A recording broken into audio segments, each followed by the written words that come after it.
Morning. It is Monday, the 25th day of October. Although, Kristen Boyce, it feels like how dark it is outside. It should be like the 25th day of January, which leads into what we're going to talk about this morning. Good morning. I'm Chris Jensen, mayor of the city of Noblesville. I feel like it's been a while. It's great to be with all of you back here on another edition of Mental Health Monday. I am joined once again by somebody who has just so graciously given of her time to better the lives of those not only in Noblesville, but really around the world. Kristen Boyce, the owner of Pathways to Healing Counseling. Good morning, Kristen. Good morning, Mayor Jensen. I'm so glad we are connecting this morning, and hopefully we can be of service today. Yeah, we're looking forward to it. You know, a lot of folks around the country are coming off of some fall break time.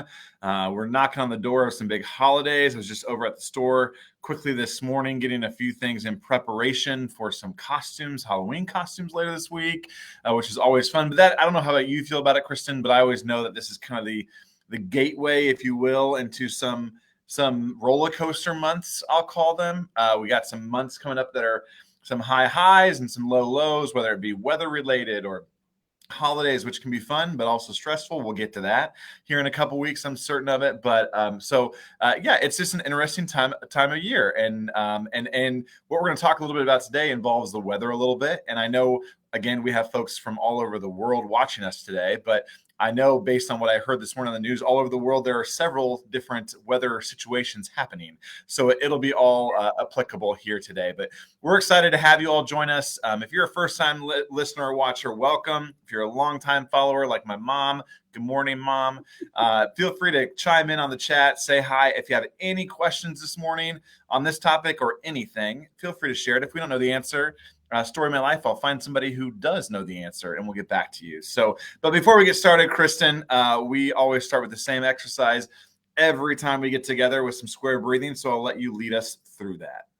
Thank you, Mayor Jensen. We're going to start with our feet on the floor. What that does is it helps us get centered and grounded.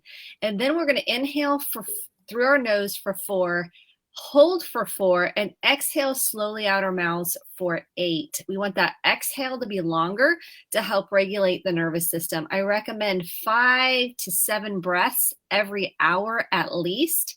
So we are getting into a more regular rhythm, and it can be an automatic response rather than something we have to consciously think about over time. So let's do this together. We'll do 2 breaths, pressing into your feet. Inhale through your nose. Hold. Exhale slowly out your mouth.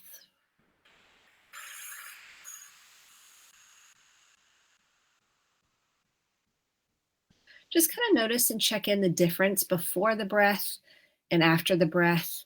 We'll do another one together, pressing into your feet. Inhale through your nose. Hold. And exhale.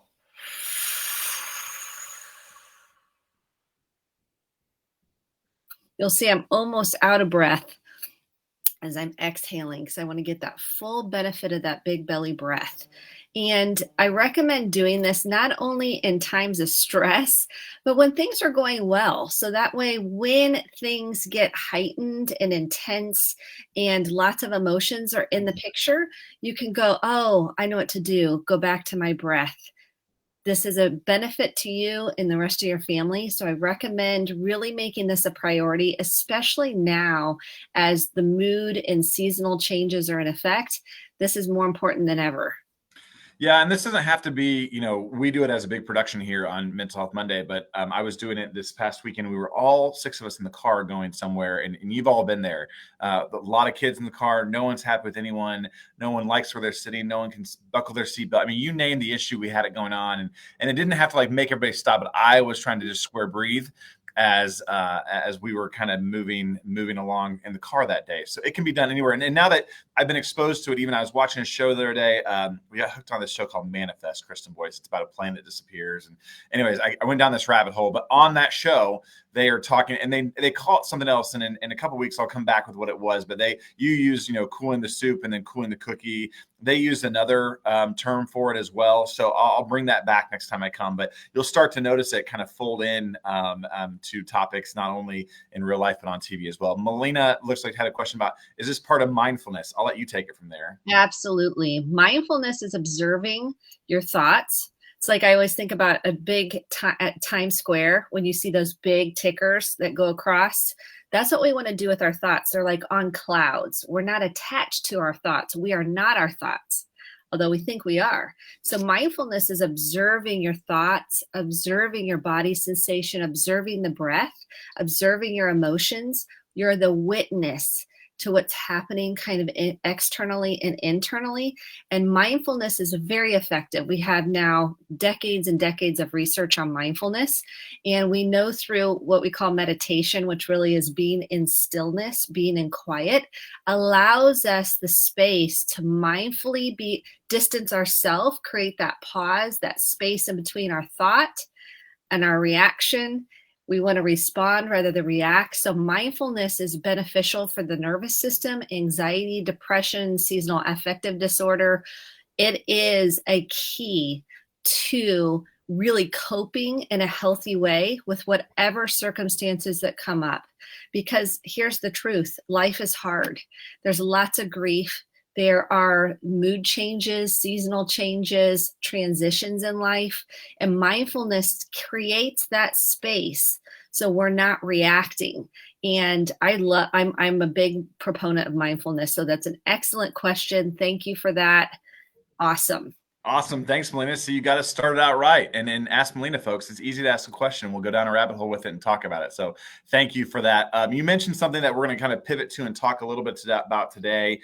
It's applicable today here in Central Indiana. I know it's applicable in other times of your life and different parts of the world as well. And it's basically, how do we cope, get some strategies around coping when dealing with seasonal affective mood changes. And those are your words, not mine.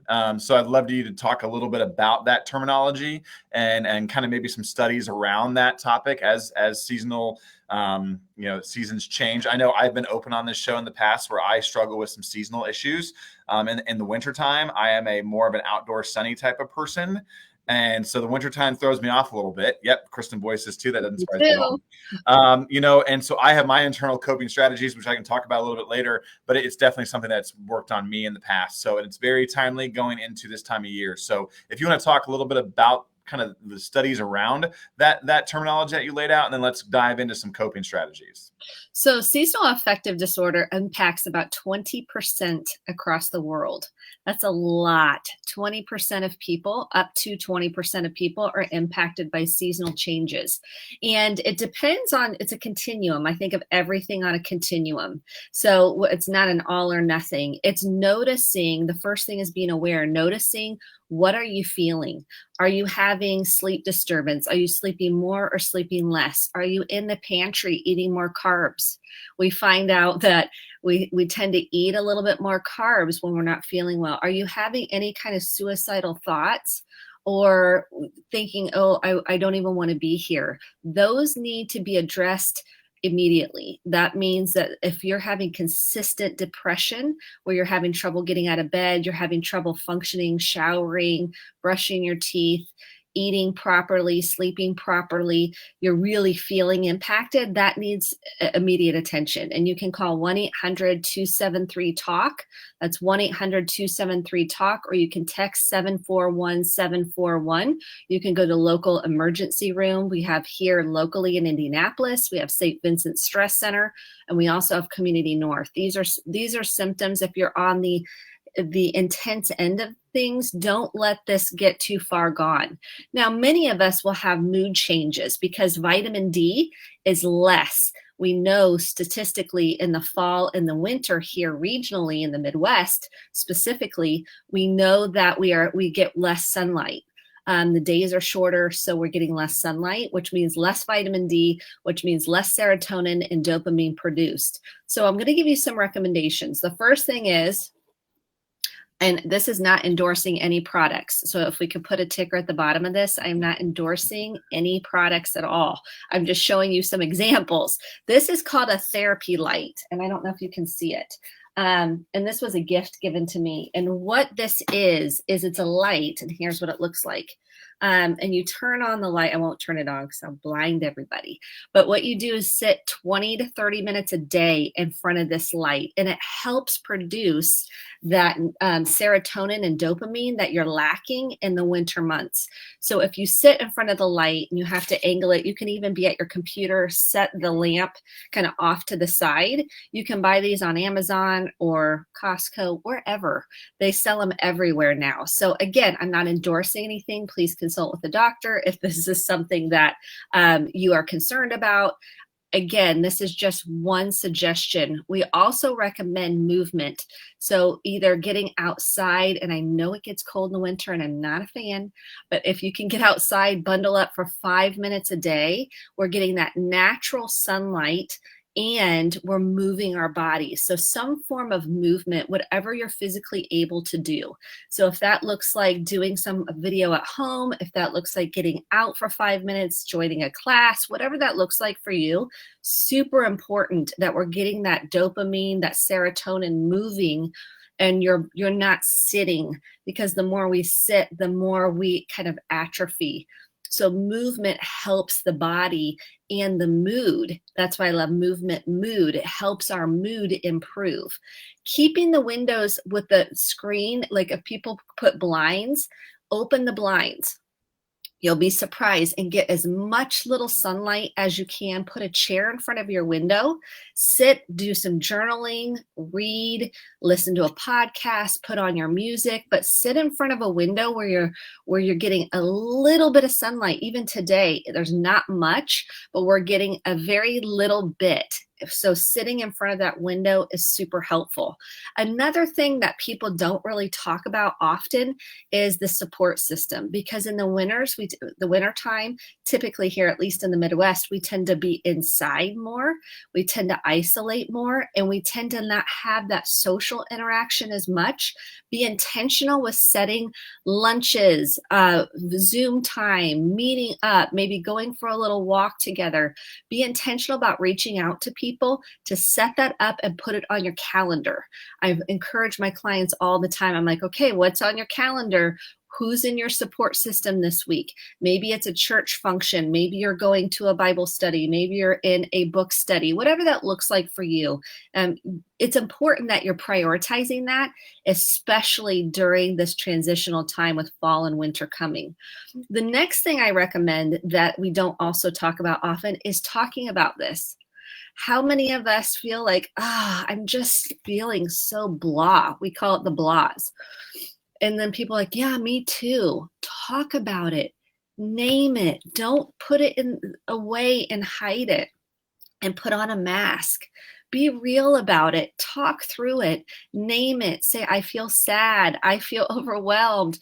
You're not alone. Again, 20% of people also feel this way. And I think it's higher now after COVID. There's no new studies on what happens seasonally since COVID that I'm aware of. I'm sure they're out there.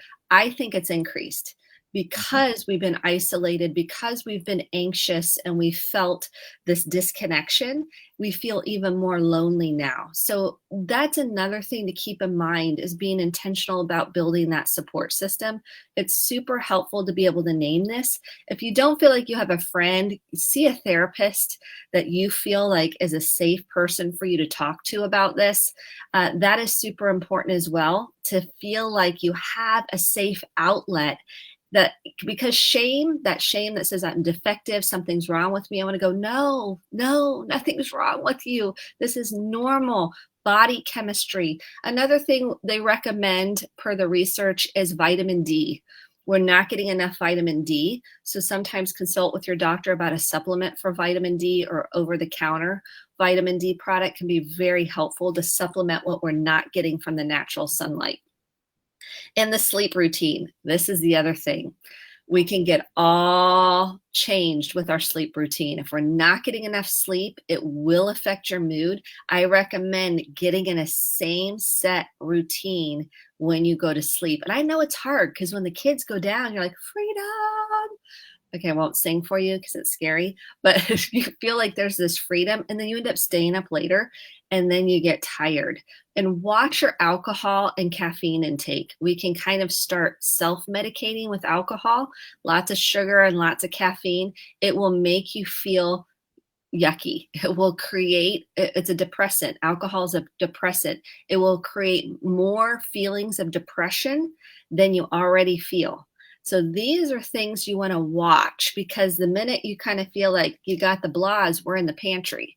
We're eating peanut butter cups, whatever your thing of choice, chips, I don't care, because we're like, we just feel blah. We want to feel better. These are things that instead of that, I want you to write out what you're feeling. Instead of that, I want you to phone a friend. Instead of that, I want you to lean on a support group. Instead of that, I want you to listen to a podcast, read a book, sit by a window. And I know we've got lots of interaction here. Yeah, this has been good. So, and our good friend Aaron McDonald was talking about veterans and mental health and veterans. I think it's a great idea, actually, Aaron, and actually Veterans Day is coming up next week or next month. And so I'll talk with Kristen offline and see if we can get maybe our next show can focus even on that, because that is a huge topic. We have a lot of groups here in Noblesville that are talking openly about that, which is awesome amongst veterans. So be on the lookout for that. And thank you, Aaron, for bringing that up to our attention here today. I want to back up, Kristen. You talked a little bit about sleeping. It's something we struggle at our house a little bit, but you talked about having a healthy sleep routine. I want to talk about identifying signs of seasonal issues in a minute, but I want to talk and stick on the sleeping point. What does a healthy sleep regimen look like? What does a healthy pre-sleep scenario look like in your mind? Yeah, so the first thing is no screens for an hour before sleep time. No screens. Whoo, isn't that tough? Couldn't have asked that question. Struggle with that, I'm gonna be honest. But it's no screens. So because there's research that says it's activating. You're activating your mind, you're engaging the nervous system, and you're not able to slow the mind down. So I love apps like Headspace. Is a great app to get you kind of in a meditative state. You can put on a meditation, a sleep meditation. You can start getting calming music. I recommend calming music, can be very healthy. You're working on your deep breathing. And weighted blankets. I know I've talked about weighted blankets before. I'm a fan of them for kids. I'm a fan of them for adults. What they do is they put that extra kind of what feels like you're almost in the womb, like this extra weight on you that helps the nervous system kind of calm down. It's like a hug. When you get a hug, your nervous system's like taking a deep breath. I highly recommend those weighted blankets. And at nighttime, they're especially important. Children can feel like this felt sense of safety in their nervous system. So a weighted blanket, no alcohol or caffeine past 5 o'clock. And I know that's tough because it keeps us up. We think we're getting better sleep, and in actuality, we're not. We're not getting that REM sleep that we need. And a set time every night. I know that sounds pretty regimented. What happens is the brain then starts to associate 9:30, 10 o'clock. We're starting to wind down, lights out, no sugar at night. That's just going to keep your nervous system up and your metabolism working at a rate that you don't really want. So tapping out of the sugar, the caffeine, and the alcohol at night. And so by 9 o'clock, you're in bed with a book, you're reading, you are starting to do maybe a little sleep meditation. There's free ones on YouTube as well. And you're starting to deep breathe and you're feeling yourself. This is where mindfulness comes into play. You're watching kind of those thoughts. You're putting them on a cloud. You're letting them drift away. I've done this so many times with my kids because their thoughts are like, what about this test I have tomorrow? Well, who am I going to sit with at lunch? And I'll say, take a deep breath. I'll go breathe with me. So we'll do 5 or 6 deep breaths. And I'll start with sometimes even rubbing the back can be helpful for children. And you're just saying, breathe with me. Let's take 5 or 6 deep breaths. Watch your thoughts go on the cloud and move on past. So you're starting to teach them how to fall asleep because we never learned how to, we're just like told to go to sleep. Well, it's very hard to turn our minds off. That's the thing we all struggle with as our brains are keep going or, oh, I forgot to do this, or, oh, I need to do the laundry, or I need to return that text message. And we have a hard time shutting it down. I recommend write it all out on paper. Get it down, dump it, and be done. So sleep pattern time, go to bed, watch what you're putting into your mind before bedtime. So no crime shows, no crime podcasts, nothing like that. That's going to activate that fight, flight, or freeze response in the nervous system. And you're starting to do some deep breathing and then curl up in your bed, read a book, and you're ready to go. Yeah, I love that.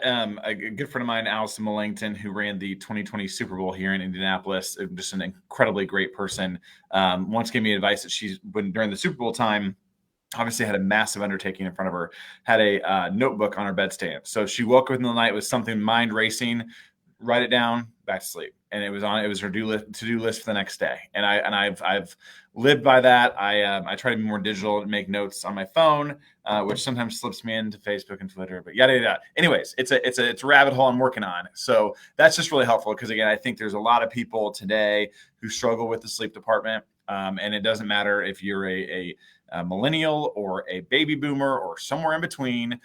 There's a lot of folks that are struggling with their routine, and we're certainly not immune to that at the Jensen household as well. So sticking back on the seasonal issue here, would love to chat for just a second about identifying maybe some warning signs in yourself, some actual feelings, but then also in others, maybe folks that you live with, or maybe even in kids that we see who might be affected by this. What are we looking for? So the first thing you're working for is noticing, are they not engaged in pleasant activities that they used to be engaged with? Are they kind of disengaging? Do you see a flat affect? Are you noticing more signs of apathy and functioning levels gone down? So we're looking at fatigue. Are they more fatigued? Are they not eating properly? So they're not eating at all? Are they eating too much? What's happening with that? Is there anxiety or depression? One of the two. Has that increased or decreased? And I know in the chat about emotions, if you're not processing, it's very important. So I love that she put this in the chat.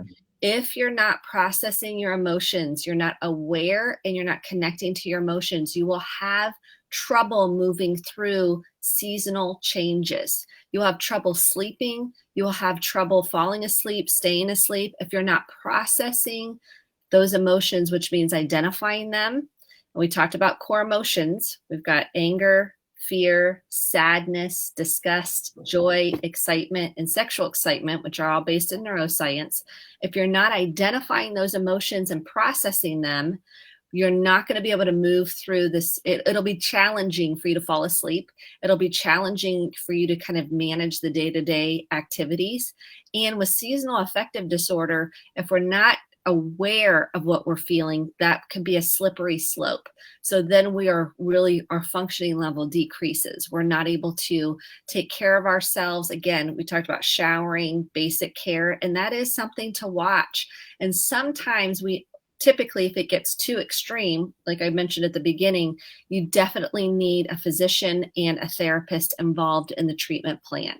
So that is an important part of the process. If it gets severe enough or someone's functioning level has completely decreased, that needs to be tended to. But you're looking at severe differences in how they're typically showing up and maybe how they're showing up now. You mentioned some apps that kind of help us work through some of this. I was thinking like in terms of journaling or do you have any other suggestions that, around apps that you usually recommend maybe to your clients or that you use yourself that might help? Because I try to lean in on this technical side of things. I also think of folks sometimes that like to share their emotions maybe in unhealthy ways on social media platforms. Totally get it. But there's probably some other platforms that might be a healthier way to channel to write it out, to get it out, I believe a wise person once told me. Yes. So there's two that we recommend, or I like to recommend, is Headspace, and it's a little on the pricey side, and Calm is the other app. I love those two apps. The other thing is using on your phone. If you have a notes section on your phone, you can do a voice memo on your phone and actually talk it out as if you're talking to those inner child parts, as if you're talking to the part of you that feels depressed, the part of you that feels anxious, the part of you, and underneath that is fear, sadness, unprocessed grief. We can process that if you want to use your phone. I'm a big proponent of pen and paper because you're using a different part of your brain. So, and a lot of people don't like that as well. So that's why I encourage them to do the voice memo or use the notes app on their phone to write out what they feel. But the other two apps that I recommend are the Calm and Headspace, because they have meditations, they have journal features, they have sleep features, and they can be extremely helpful to move through these transitions that we're in right now. That's awesome. Well, again, I think this is a very topical topic here today. It's something that we're going to continue. I think we're just scratching the surface in terms of some of these issues, but I think it's so important, Kristen, that we talk about them in the moment, because I think that people are, in the last couple of days here in Central Indiana, for example, have gotten a taste of what the next several months may look like, and how quickly we forget how we cope with things and what is good, what's bad. And then also, again, with the holidays coming up too, there's a lot of emotions around that. We're going to address that as well. Just to get a quick preview, I love the idea of the veterans topic coming up. I know you and I chatted about talking about forgiving yourself a little bit, and I think around the holidays, that's a very important topic that I think we're gonna scratch the surface on here in the coming weeks as well. So just a little preview for you. Emily Gaylord, my good friend, said iBreathe is a free app that does guided breathing. So there's a good one as well too. So appreciate everyone who's sharing their thoughts in this as well. So before we leave though, right now, Kristen, as we always do, if I'm, and you alluded to it already a little bit in the middle of the show, but if I'm at a tipping point, if I need help today, right now, where do I turn? The first thing is 1-800-273-TALK. Please do not try to do this alone. You matter. You're important. You're enough. I know that shame story and that the past may tell you something completely different is not true. We believe that. And even you hearing me say that, probably you can have this part of you that says, no, that's not true. That's true for other people, but not me. It's so important that you reach out, because when you do, your life will change. You will get the help you need. And the other, if you don't want to talk to someone, 741-741, you can text that and just put support, and they will be happy. There's people available to talk to you about that. Also on the City of Noblesville Facebook or City of Noblesville website, there is a ton of resources there. We also have here locally in the area in Hamilton County, we have Prevail. So if you have any domestic abuse, emotional abuse, sexual abuse, this is a place to call, and they have a hotline, 317-776-3472. There's also your local emergency rooms. So please do not try to do this alone. It's so important that you have support. And you matter. You're exactly right. So hang with us. And it's so great to see you. Thanks for all the interaction today. Melina, Aaron, Emily, that was awesome. Great feedback. Love the commentation along the way. So keep it up. Join us here in 2 weeks for another edition of Mental Health Monday. In the meantime, stay safe, keep moving, keep breathing, and know that you are not alone. So thanks, Chris. Before we leave, what are you going to be for Halloween? I'm dying. What am I going to be? That's a great. So that's, I was just over at the Noblesville Walmart earlier, getting a few less things for some kids. I haven't thought about myself yet. I know I was trying to finish up the cute baby. Emmy Kate is going to be a Cabbage Patch Kid. So I was getting some yarn to make some hair. And by me, my wife, Julie Jensen, will be the spearhead of that. So still finalizing those details. How about you guys? We're just still finalizing. Yeah. Kristen will be on her front porch. Instead of candy, she'll be giving out some great mental health advice and doing some square breathing with you. So just kidding. But maybe. So anyways, everyone take care. Thanks, Kristen. Thank you.